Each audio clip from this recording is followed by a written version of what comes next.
doesn't work. Thank you so much for coming. You are at MiHIN's The Download, where we discuss topics that exist at the intersection of healthcare, technology, also policy, and more and more community health, public health, and social services.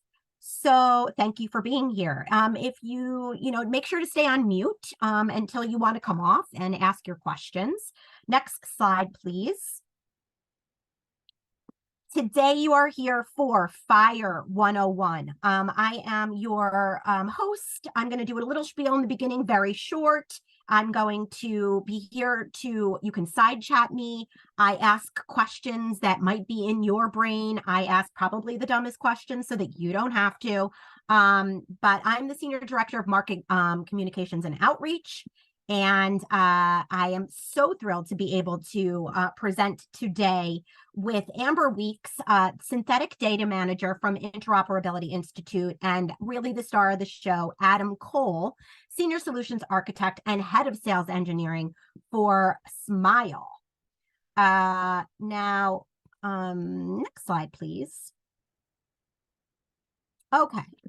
So very quickly, MiHIN, Michigan Health Information Network, evolved as a nonprofit public service solution to data silos that have emerged amongst hospitals, health systems, and other care sectors, and the variety of health record software they implemented to provide a shared necessary technology and infrastructure for the secure, private, legal, digital exchange of clinical health data to help improve the health of Michigan's people. Next slide, please. MiHIN serves at a pretty massive scale as the pillar or the digital fabric that undergirds the systems that support learning health systems and systems of care. The technology to provide this utility is the system that we are fireproofing. The main difference between a utility and the technology to provide the utility is that the utility, the infrastructure, the connection, the fabric is the service itself, while the technology is the means by which the service is delivered. Utilities perform critical data stewardship, and we function at state, regional, community, and more patient levels by ensuring the secure, standardized, and responsible exchange of health-related data amongst those that share active care relationships. Next slide, please. The seamless navigation of a health system by an individual and the capacity to receive integrated holistic care relies heavily on the degree to which healthcare providers can use and exchange healthcare data in real time. FHIR is important because it moves legacy healthcare industry technology toward a set of standards that align with the rest of the technology world. That was like a joke. There's like we're going to talk about rest. Like I said, I am so thrilled to introduce Adam Cole, our partner in this work. MiHIN is in the process of updating their technology environment, and we are proud to have partnered with Smile CDR to do just that. I am posting in the chat our press release along with the page on which you can find more information about our migration and our enhancements. But Adam, I am going to turn this over to you now. People came to learn and you're our instructor today. Please come off mute, introduce yourself, and take it over. Thank you, Joanne. And I'm a little hesitant to turn the camera on because I like that picture where I still have hair. I mean, you yeah. like you're Actually, I can't. For what it's worth. Yeah. Sorry, John. You can do what you want. You're Canadian, so we respect you. Oh, well, thank you. I was actually joking. I don't mind turning the camera on, but I don't have that option. So if you give it to me, I will turn it on. And let's jump ahead to the next slide, please. Okay, thank you. You know what? I'd actually inserted another slide in the deck, but I did that this morning, so it's not fair to you to expect that it would be in there. So I'm just going to talk to the slide that I had inserted for a minute, because it describes my vision of FHIR. But before I do that, I'm going to set some quick context for today. What are we going to cover? So today is a FHIR 101. So, you know, a bit of apologies up front if you are a FHIR guru. It's that this may be a little basic for you, but I'm still pretty sure you'll walk away with something that you find useful. I certainly hope so. We're going to cover why FHIR, why now, and then, like I said, I really hope this is interactive. I'm pretty sure nobody wants to listen to me drone on for an hour, so I'm counting on all of you to keep this casual and to interject with questions and comments and make it a bit of a dialogue. But as we get towards the end and seeing how much time we have, I really look forward to doing a bit of a deep dive into how FHIR actually works and uncovering some of the mystery for those of you who may not be engineers and working with FHIR on a regular basis. Anyways, the slide that you don't have, and I'm going to speak to it quickly.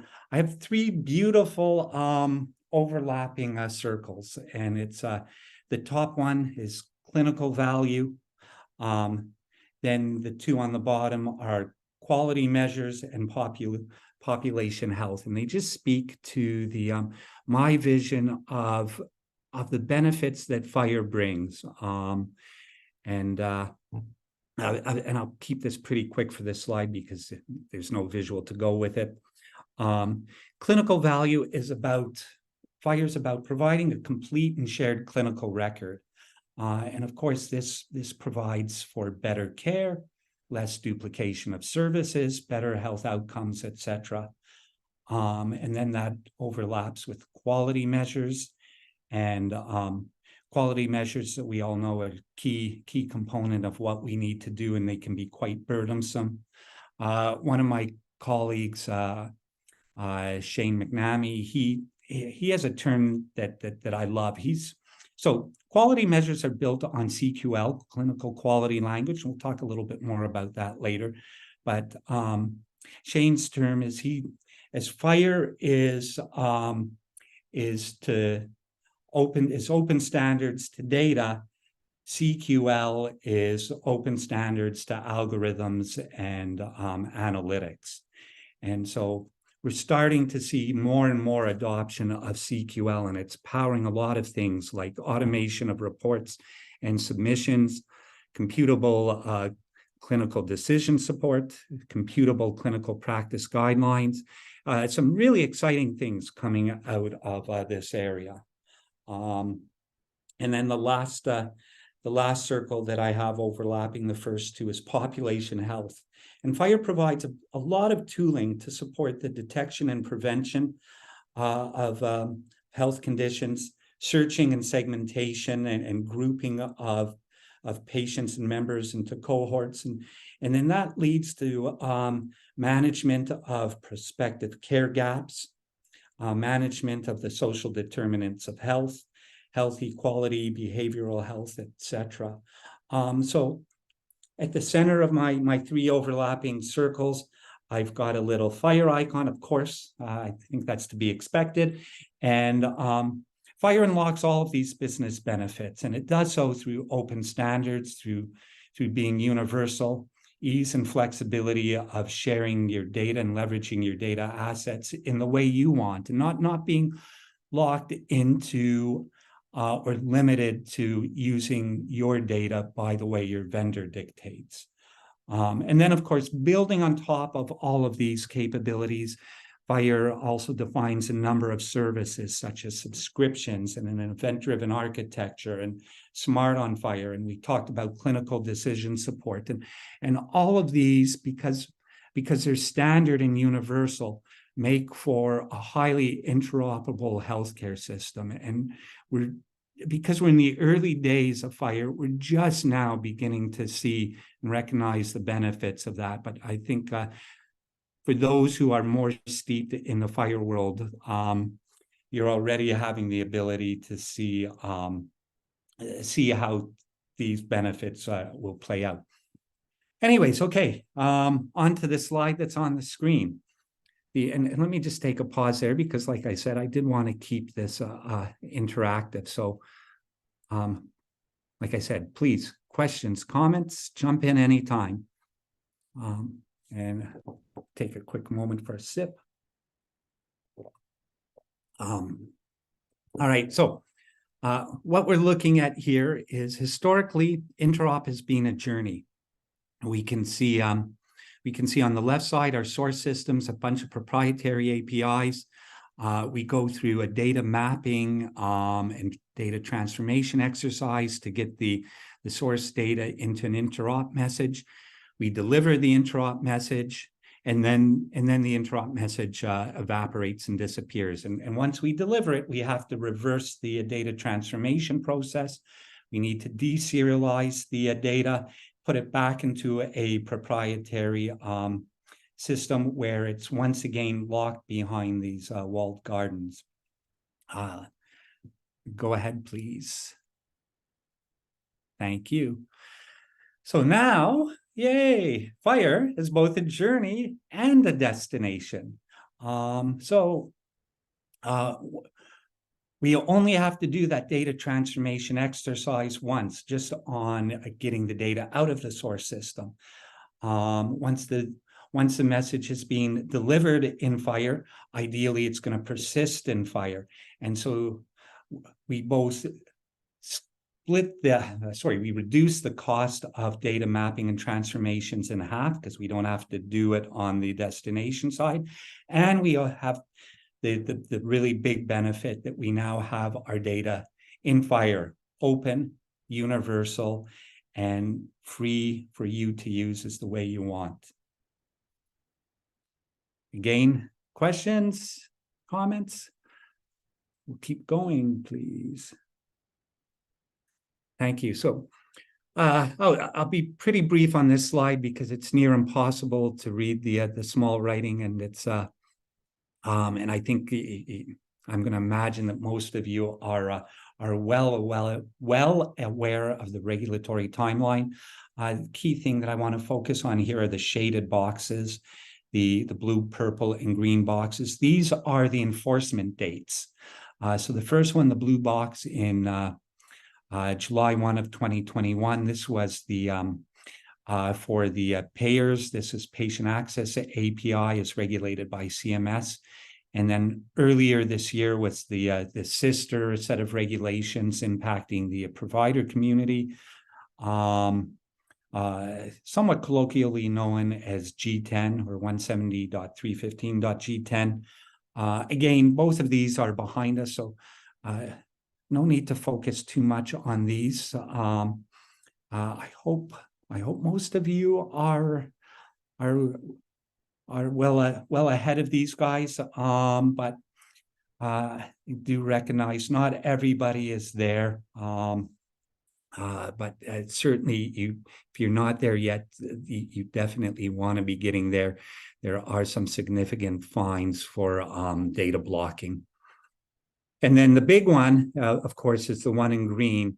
This enforcement kicks in on January 1 of 2026.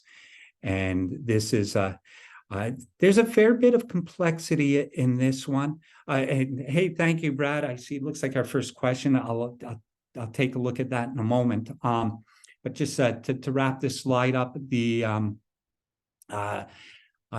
what makes this one particularly complex is the prior authorization.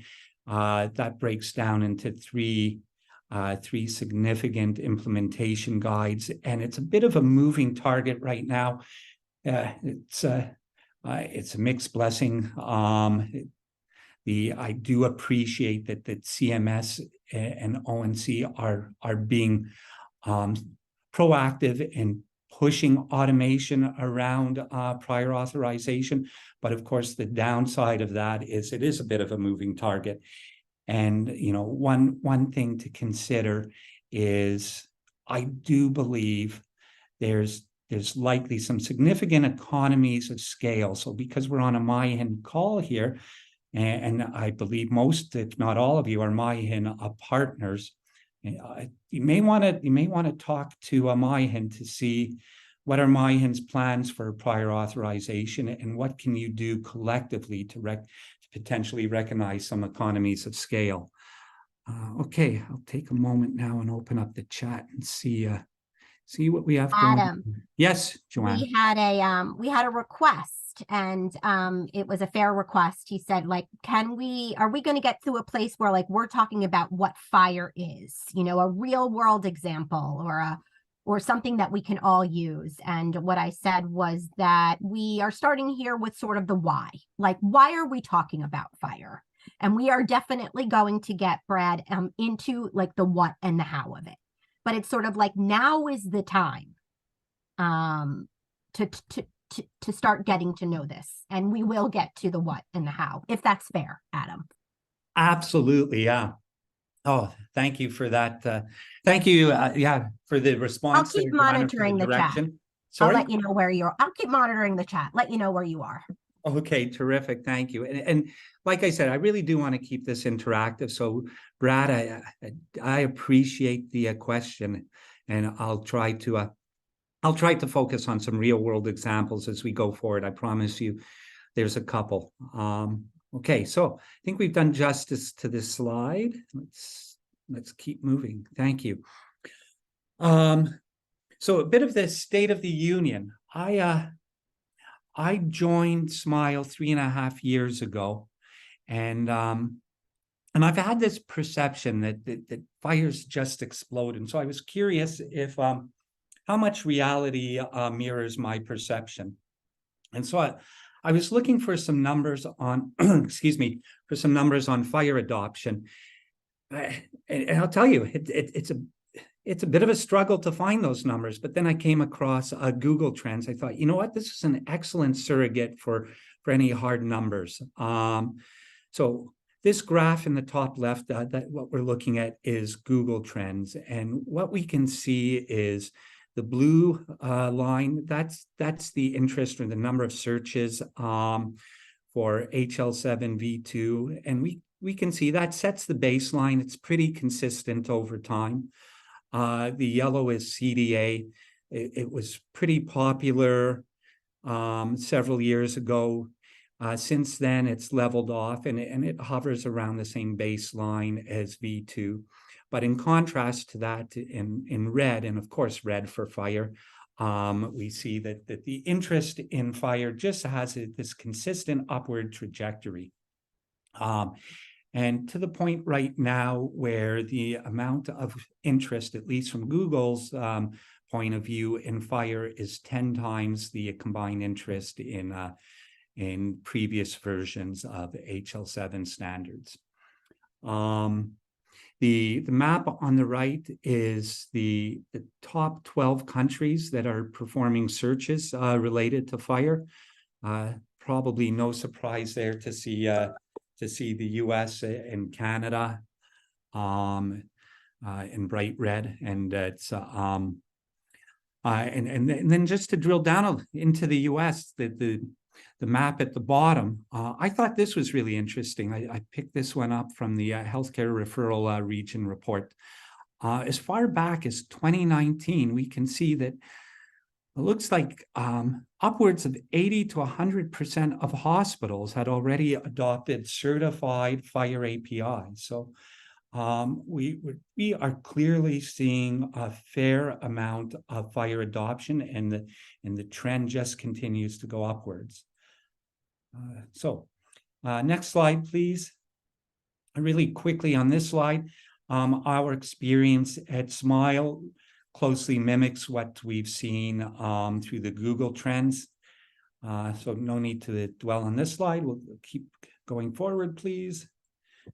And then as I was spending some time doing some research on FHIR adoption, I thought this was interesting. CDC, pretty important federal agency. I love their key takeaways. FHIR is emerging as a lingua franca to promote interoperability. That statement, I think, summarizes everything we need to know right there. Just diving a little bit deeper into some of the other statements, we can see that the CDC is also quite bullish on bulk FHIR, and of course, FHIR for an interoperability standard nationwide. Next, please. Thank you. And you know what, let's just skip over this. This just speaks to SMILE's capabilities to support bulk FHIR. The gist of that is SMILE has an excellent and full support of the FHIR specifications. Okay, this one. Before we move on to the next slides, where I'm going to talk a little bit about a data fabric, and not quite there yet to answering your questions, Brad, but I think we're getting a bit closer. But before moving on to the next slide, I wanted, to set a common understanding of the objectives and challenges we all face when working with data. And I think that will be helpful as we move on to the next slide. So to be relatively brief on this slide, we all want a single source of truth. And as challenges, we know that our data is scattered across a number of different systems, and bringing it together and getting that consistent source of truth it has been a significant perennial challenge and a blocker to a number of business value adding activities we want to do. Volume of data is growing exponentially, and we want access to our data with very fast response times. Everybody needs access to our data. Key business decisions are made, insights are made on this data. So liberating the data and making it available to us all, because we're all knowledge workers, is really important. And of course, data is a competitive advantage. So liberating data does unlock your competitive capabilities. Next slide, please. Thank you. Okay. Apologies in advance. This is a bit of a busy slide, but bear with me. I think it's kind of cool. We're going to talk about health data fabric. So the term data fabric was coined several years ago by Gartner. And Gartner had intended it to be industry agnostic. You'll hear other, similar term, data mesh, data fabric. When we talk about data fabric, and because Gartner did intend it to be industry agnostic, one of the really neat things about FHIR is we get 80 to 90% of the core capabilities of a data fabric. We get them for free with FHIR. So what do I mean by that? When Gartner defines a data fabric, they say, one of the fundamental things you need is a common data schema. Well, FHIR is highly opinionated about a common data schema. Likewise, data fabric says you want to have common terminology. And we know FHIR has code sets and value sets and a strong focus on terminology. Similarly, around RESTful APIs and identity management, etc., core capabilities of a data fabric, and all for free in FHIR, because FHIR has considered these capabilities. So that in mind, what we're looking at the bottom is our various source systems, and we can see how these source systems feed up into our data fabric. And as they feed up into our data fabric, they go through a data harmonization process where we normalize the data. We do a whole bunch of data hygiene functions on it, so that data quality is brought in up front. And that really helps us get over the syndrome that we've all encountered in the past of garbage in, garbage out. And so now that we have this consistent, high quality data in our data fabric, our engineers, our data scientists, our health informaticists are free to focus on the higher order business value adding capabilities, like the ones we see under the business agility headline, rather than focusing our time on all of the plumbing, of all of the plumbing that's happening underneath the surface here. And over time, we can add capabilities to the data fabric. So as an example, I like the golden record on the right side there. For example, burden reduction as a business capability is going to be dependent on the golden record. So we introduced golden record to the health data fabric, but now that it's being introduced to the data fabric, the golden record is available to us universally. So over time, the data fabric gains more and more capabilities. And again, FHIR is just an incredible way to recognize the value of the concept of a health data fabric. And I see another question come in. Does this mean that every org no longer has to employ an HL7 expert to format FHIRs to be able to interact with, with MiHIN? So, like, what happens to the HL7 experts? Oh, wow, that's a great question.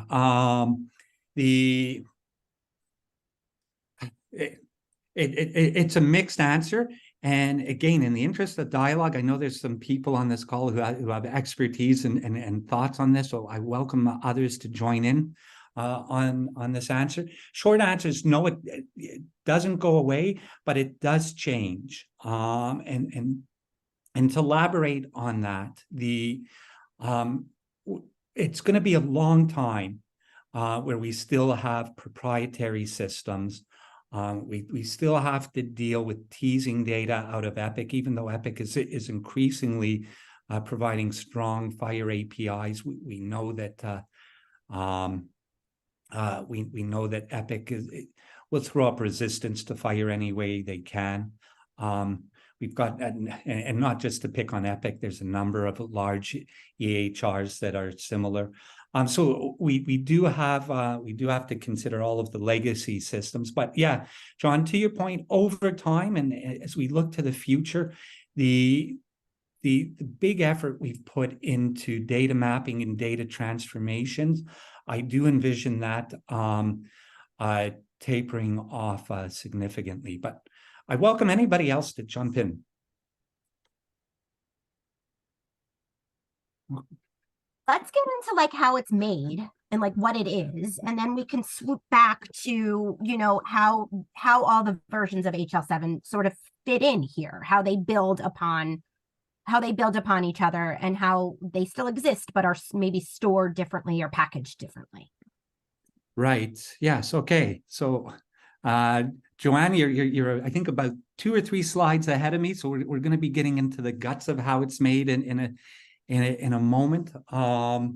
So we'll put a bookmark in that, and we still got a bookmark in Brad's request for some real world examples. So bear with me. I'm going to keep following the slides in order, but I will remember these points. So let's jump ahead, please. Thank you.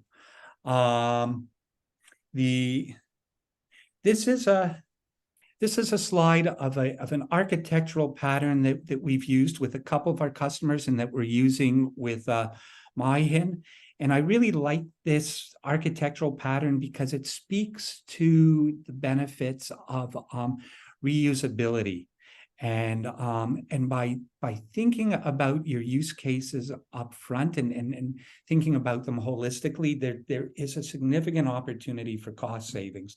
So to elaborate on that, what we're looking at is each of these columns is a different FHIR use case. So many of these are regulatory driven, but some of them you'll just want to adopt because of cost savings, like prior auth and electronic HEDIS.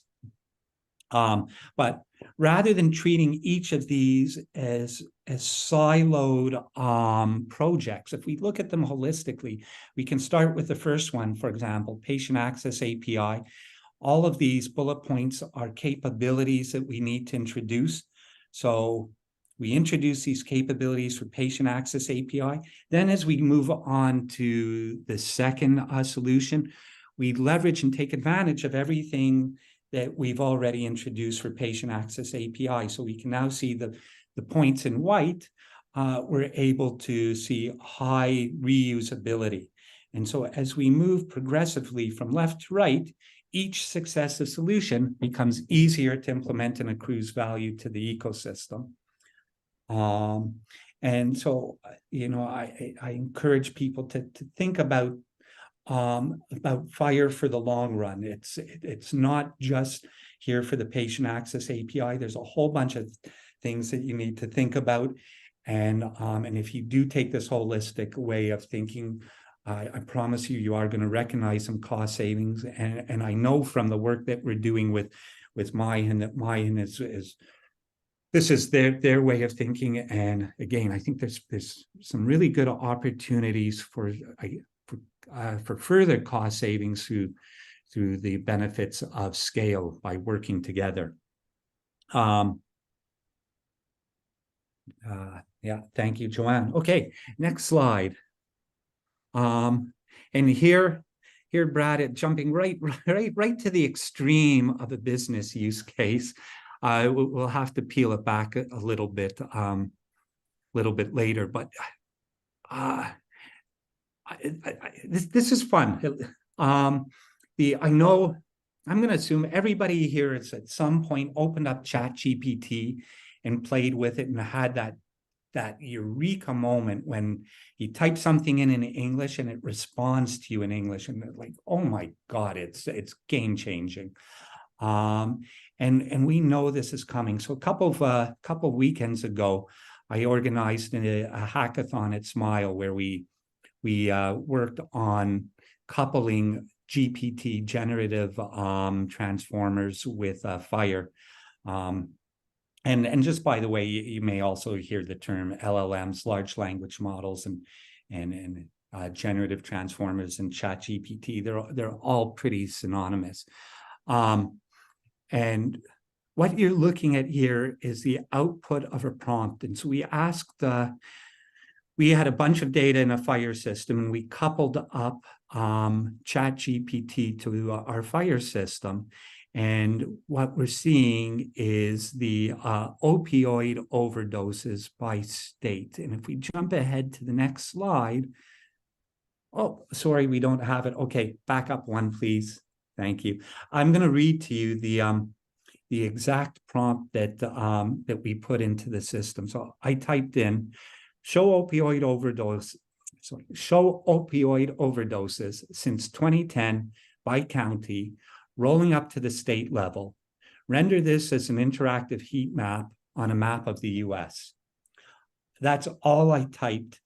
And the system went away, did the analysis, created this graph, and did it all based on that one prompt. And so I know we're in the nascent days of LLMs, but the fact that we could whip up a solution that couples these ChatGPT type systems with FHIR over a couple of days and be able to get these results from a simple English query, English natural language query, is, I think, really portends what the future holds. And I'm totally excited about this. And if anybody actually wants to see the solution we built, I would love to show it off. All right. Let's jump to the next slide, please. Thank you. So we're going to change gears here for a bit, and here's where we're going to get into the guts of FHIR. So at the front, I said we'd spend a little bit of our time doing a deep dive into FHIR and how it actually works, and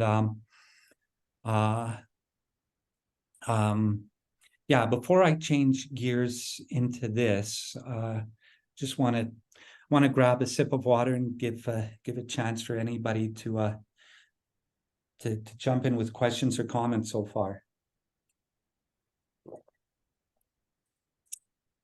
Thanks, Okay. everyone. So we made the case. We're making the case. We made the case for why FHIR and why now. And now we're going to move into the what and the how, which I know everybody wants to go there, but first we have to agree on the why. So now we'll get to the why. Yeah, thank you, Joanne. And I'm just thinking as well, you know, I do want to come back to your question, Brad, about some use cases. So I think what we'll do is, depending on the time we have at the end, I've got some really good examples I'll show you. We've got 20 minutes, Adam, to we've get got them 20 all minutes. Okay. We gotta do it. All right, we got to move fast. I'm taking the cue. Thank you. All right, so what is FHIR? First and foremost, FHIR is a standard for exchanging healthcare information electronically. And FHIR is composed of it, and it defines a data model. This is when we talk about open standards, it's really this data model that's the core of FHIR. And FHIR breaks up this data model into discrete resources, and we're going to spend some time diving into the resources because this is the heart of FHIR. So if you're not clear on what resources are, don't worry. It is, like I said, it's key, and I'll make sure that you understand it before you leave today. Also really important to FHIR is a common vocabulary. So we call this code sets and terminology and value sets, some common synonyms. And then the way we access FHIR is through a programming interface that is based on web standards. So every website today uses what's called REST for their APIs. And rather than dealing with esoteric protocols, FHIR has embraced this common global standard.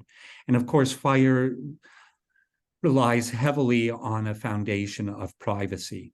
Some other neat things about FHIR we saw on earlier slides. It's global, and I keep talking about open because I think that's so important. There's no such thing as vendor lock-in with FHIR, and the FHIR community is huge. They're very involved and engaged, and they continue to create value-adding services, such as things you can see below, things like FHIRpath and Smart on FHIR, a clinical quality language we talked about, in clinical decision support, et cetera, et cetera. Let's move on, please. Thank you. So I know we all know what FHIR stands for, but I'm going to deconstruct it a little bit anyway. So FAST refers to fast for implementation. Of course, we want our systems to be performant, so fast in the performant way, but that's not actually what it refers to. We want this to be easy to implement. So this comes to, I believe it was John who asked the question earlier about what's going to happen to the HL7 skill set. It's not that they go away, but because it's less burdensome to implement FHIR, and we do see a number of benefits here. FHIR is also specific to healthcare. It's not an industry agnostic standard. And because it's specific to healthcare, it allows us to really focus on the unique needs of the healthcare industry. FHIR is also, first and foremost, an interoperability protocol. We do use it, and I've used it for building applications on top of FHIR, and it's quite helpful for that. And we've got Smart on FHIR to thank. But it can be, if you do go to build an application, it can be a little bit befuddling. And the rationale behind that is because fundamentally, FHIR is about interoperability. And then resources, this refers to the same resources we hear when we talk about URLs or URIs. The R stands for Universal Resource Locator. So these are web resources, and these resources are well, FHIR's using the same standard as the rest of the internet. So we get that benefit. So let's jump to the next slide, please. Thank you. So FHIR places a heavy emphasis on the 80-20 rule. What does that mean? The previous version of HL7, version 3, tried to be everything to everybody. And in doing so, it wound up being too cumbersome for anybody. So FHIR says, what does 80% of the world need? And that's what we're going to cover. And that additional 20% is we're going to create mechanisms for extending FHIR to support that additional 20%, but we're not going to build that into the core of FHIR because it's as we move increasingly into those edge cases that the value proposition diminishes and the complexity goes up. And just really interesting to note that this 80% is defined by global, worldwide needs. Okay, let's keep moving, please. Thank you. So we talked about resources, and so this is a list of, in version 4 there were about 145 resources. There's a bunch more. I'm not sure of the exact number in R5, but realistically, we don't need to concern ourselves with R5 because CMS and ONC have regulated R4, and everybody's adopting R4. It's R4 will be the standard that we work around for years to come. Anyway, so we're looking at here at about 145 resources. Some of them are cut off the bottom, but that's okay. If we look at the second row, that on the left side it says base, and under individuals we see the first resource there is patient, and some other resources we have are practitioners, groups, organizations. Moving to the row below, we see our clinical resources like allergy and tolerance, conditions, observations, etc. Each of these resources has its own scheme, and we're going to look at that in the next slide. But before we move there, we can see a number or the letter N to the right of each resource, and that number refers to the resource's maturity. And if we jump to the next slide, please, we can actually see the FHIR maturity model. So we can see it goes from 0 to 5, and then 6 is represented by the letter N, which is normative. So to give you a sense, anything with a 0 is in draft stage, and I strongly recommend staying away from it. But as we move towards 4, 5, and N, we know that it's reached a point of maturity where any changes to it are going to be increasingly minor.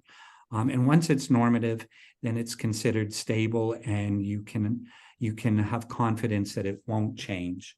But it's neat to look at some of the path that needs to be taken to progress from one maturity level to another. The actual resource needs to be tested and validated in the real world. So by the time it does reach a normative state, we can really have confidence that it has been tested in the real world. And significantly, if we look at what goes on in stages 4 and 5. So it does have a lot of real world value to it. Okay, and why is practitioner role 2, the number 2 circled in red? Is it more important from the others? Yeah, great question. No, it's when I give this presentation on it's an easy way for me to call out that number. There's absolutely no significance to that. Okay, let's move to the next slide, please. Thank you. Okay, so it's a bit hard to read, but if we go to the resources page and you click on any of those resources, we're going to see this, this table here. And this table is the data scheme of the resource. So what we're looking at here is the data schema for the patient.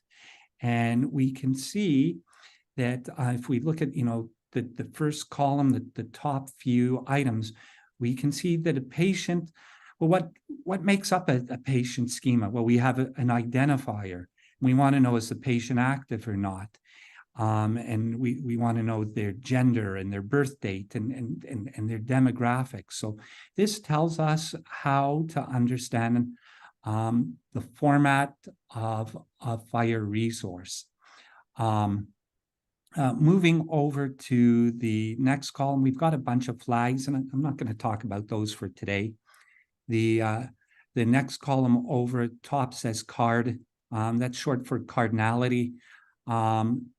And really, what this is telling us is this data element optional or mandatory?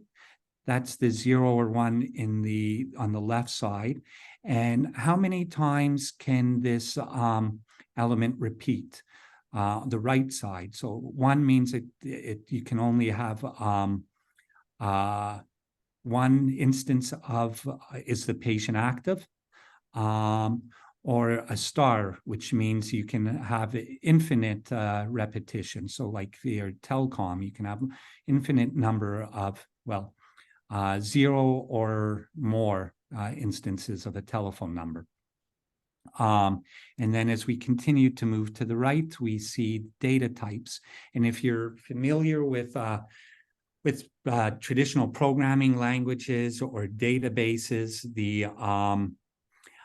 you'll notice that there's a whole bunch of unique data types in FHIR. So FHIR is really expressive around the data types, and this gives us a lot of capabilities for doing things that we would find really hard to do with traditional data standards. And one example is with date. We can allow for different types of date standards. One allows for variability around the precision of date. So if I'm not sure of the exact date that someone was born, then we can still put that into a birth date date type without getting an error that we would see in traditional systems. So any questions on this slide? Like I said, this is the heart of FHIR. We'll keep moving, please. Thank you. This is a quick summary slide. It's I think we can skip over this. And so now let's take a look at how FHIR resources are structured. So we were looking previously at the schema of a patient resource. Now we'll look at how the data is actually stored in a resource. So resource is composed of 4 elements, going from the bottom up. The orange is our body. So that's where all of the content about that we saw in that patient schema would go. Then we have a narrative, and the narrative is an English description of what's contained in the body. So if we're exchanging data with someone who can't read FHIR, they can at least read the narrative and make sense of it. And let's see, John, another question. Thank you, John. Do you mean the unknown birth date gets entered as unknown or as an agreed upon? Right, yeah. So we have flexibility on that. If we truly don't know, then we would enter it as unknown. If I know that my birth year was 1970, but for whatever reason I'm not sure of my actual birth date, then we could just enter 1970, or we could enter January 1970. And that's a good example on the case of dates. We also have that type of expressive nature with a number of other data types in FHIR. Anyway, so sorry, I coming back to this, I had to explain body and narrative. Extensions. So extensions are where we go beyond the 80% rule, and this is where we start to address the 20%. And our founder and CTO, James, he has an example that I'd like to use his example. There's no reason for eye color to fall within the 80%. Most health entities don't care about eye color. But if I'm an optometrist, I am going to care about eye color. So I would put eye color into the extensions field. And then moving up, finally, we have metadata. Metadata contains things such as versions, profiles, tags, etc. And let's move to the next slide.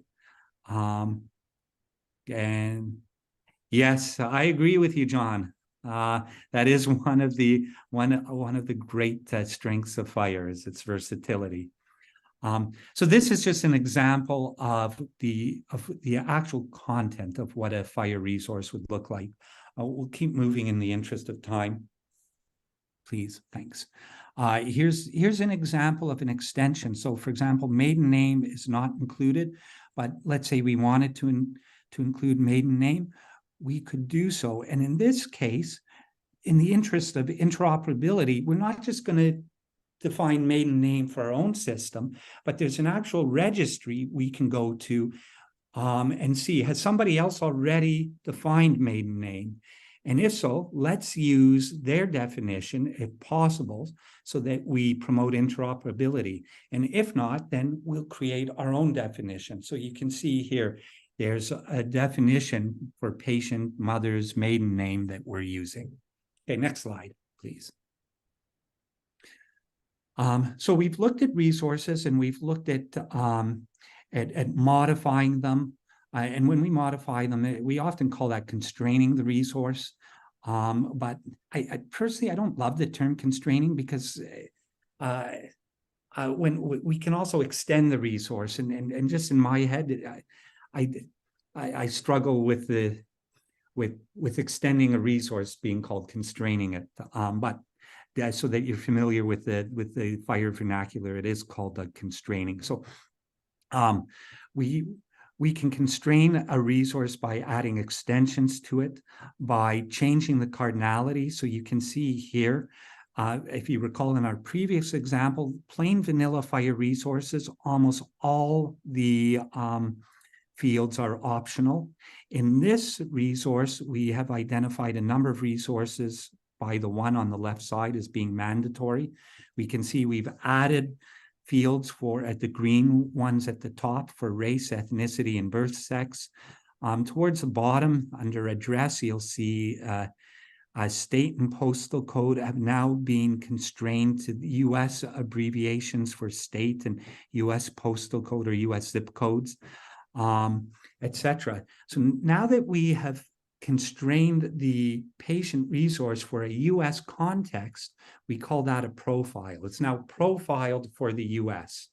And we can take a whole bunch of profiles together and package them into what we call an implementation guide. So next slide, please. And so here's an example of the US Core for Data Interoperability Implementation Guide. And we can see in the section in red, patient demographics. There's a whole bunch of other resources here that have been profiled for the US. And we put this whole collection together and we have the US CDI implementation guide. Next slide, please. And we're almost done. Actually, jump ahead one slide, please, Joanne. I apologize. I gave these to you in reverse order. Thanks. So just to summarize everything that we went over, we start with the vanilla resource. So I'm looking at the left side now. We start with the vanilla FHIR resource. We add extensions and we constrain it, and that's called a profile. We take a collection of these profiles, and we also include directions for use. And the directions for use often defines a workflow, and altogether that makes up an implementation guide. And fascinating, you'll see on the right side, some of the FHIR resources actually define implementation guide and the structured definition, which is the structured definition defines how a resource is constructed. And back up one slide, please. And this is the last slide. So this is some use cases from the Da Vinci. And Da Vinci is a consortia of industry players, and they're promoting a number of use cases. And again, my apologies. This is a relatively older slide, and Joanne, I'll work with you before distributing the slides. I've updated this, so at least we get a more up-to-date view of where Da Vinci is with a number of their implementation guides. But a number of these implementation guides are being built for business value, and you'll recognize cost savings and efficiencies and automations around them. And some of them are going to be regulated, like the burden reduction or prior authorization. And with that, I'm done my slides. I know, Joanne, you wanted to hit on a few points, and that probably won't leave us time to hit some examples. No, that's, yeah. So I think we're probably going to have to do another one, Adam. I guess that's just what's going to happen. The hour was just not long enough. I will say, thank you so much. This has been more technical than our usual downloads. And I will be sending out the slides. We're going to be working on something to sort of put in combination with this so that it will read for many different audiences. But if we can just move forward real quick, I wanted to let you guys know and introduce my my colleague, Amber. Amber, if any of you here are interested in playing with FHIR and you don't know how to do that, Amber, can you tell them how to do it? Really quick with our MELD and with our synthetic data from Interoperability Institute. Yeah, absolutely. Can you hear me? Yep. Okay, great. So Interoperability Institute is igniting FHIR adoption across healthcare organizations. And as Adam said, FHIR is the future of interoperability. And so we offer the MELD sandbox, which is populated with synthetic data. It stands on 3 pillars. The first pillar is the code base. We're in the process of establishing an open source program office. It encourages contributions from the global development community, and the code base is curated on GitHub. The second pillar is our users. So there's no cost to users for MELD Global. We do have a QR code that we'll show you here in just a minute so that you can access it. Users can access an open source application library and use tools such as Inferno Validator and ClinFHIR. And as I mentioned, there is an ever expanding offering of synthetic data and de-identified data. We do reference implementation build outs for those profiles and use cases that Adam mentioned previously. And our third pillar is the communities of practice, bringing organizations and individuals together to solve common problems and issues with sponsored projects that use the MELD resources and data. And you can go to the next slide. So the next slide is our synthetic data. There's 2 ways we do that. We do a synthetic data generator using a module framework and a Monte Carlo simulation to generate realistic patient data, but it's not real data. We have over 200 disease modules, and the second way that we offer it is personas, which are bespoke synthetic records, and it allows us to tell the story that we want to tell. So we create personas curated for use in targeted testing and validation to support various use cases and reference implementations. Those personas are specially handcrafted by our team with direction from customers that are requesting it and aligned to the profiles for the selected use case or reference implementation. And then next slide, please. I know we're at the top of the hour. So how can you use MELD? You can spin up a MELD sandbox or download the MELD open source from GitLab and use it as you need it. There is the meld.interop.community link there. We'll show you the QR in just 1 second. You can join us at an event, a hackathon, a connectathon. If you're working on a standards development organization reference implementation, we can help with curating the persona to fit your needs and load it to your sandbox. We also work with academic partners and our business partners to offer an intro to FHIR for those without a degree in development coding, a less technical deep dive, where we talk about why FHIR was needed, what it is, how it works, and how emerging rules and regulations are driving the interoperability trajectory with FHIR. And it has a skill building activity portion that uses MELD to help those new to HL7 standards understand how they work and build competencies.